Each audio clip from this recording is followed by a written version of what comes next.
assistante de l'ergothérapeute et du physiothérapeute, on passe beaucoup de temps avec le client, donc on doit s'assurer de suivre les règles de sécurité en tout temps. Nous, on enseigne aux patients les aspects de prévention des chutes, donc il faut leur enseigner de mettre les freins sur leur marchette ou leur fauteuil roulant avant de se lever et de s'asseoir.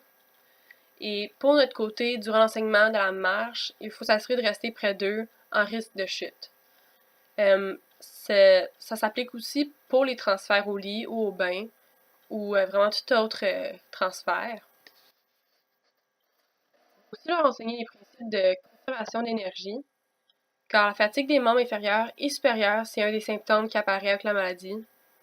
Donc, il est important de prioriser les activités qui est plus demandantes quand la personne n'est pas fatiguée. Il faut aussi bien planifier des activités, donc ça inclut de déléguer les tâches plus demandantes aux membres de la famille ou à des amis. Il faut aussi prendre plusieurs pauses, positionnement durant les activités qu'on fait à tous les jours.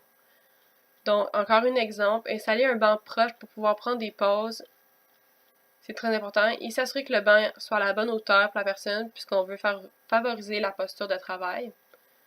Donc, on cherche un angle de 90 degrés au niveau des coudes et des genoux.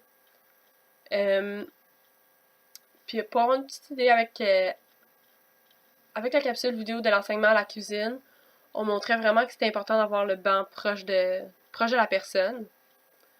Donc, quand la personne était fatiguée, elle pouvait s'asseoir n'importe quand, puis ça gardait encore une bonne posture quand elle était assise. On peut aussi enseigner à la famille et les patients les précautions à prendre lorsqu'ils sont immobiles pendant de longues périodes de temps, dans la même position. Donc, on va leur expliquer que d'être au lit d'un fauteuil roulant pour une longue période risque de développer des plaies de pression. Donc, il faut changer le positionnement de la personne à chaque 2 heures. Puis ça, c'est vraiment important.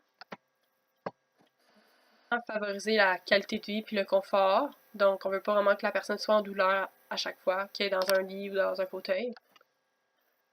On va aussi enseigner comment utiliser les aides à la marche à fur et à mesure que la maladie progresse. Et c'est pas juste les aides à la marche, mais c'est aussi les aides techniques qu'ils vont pouvoir utiliser.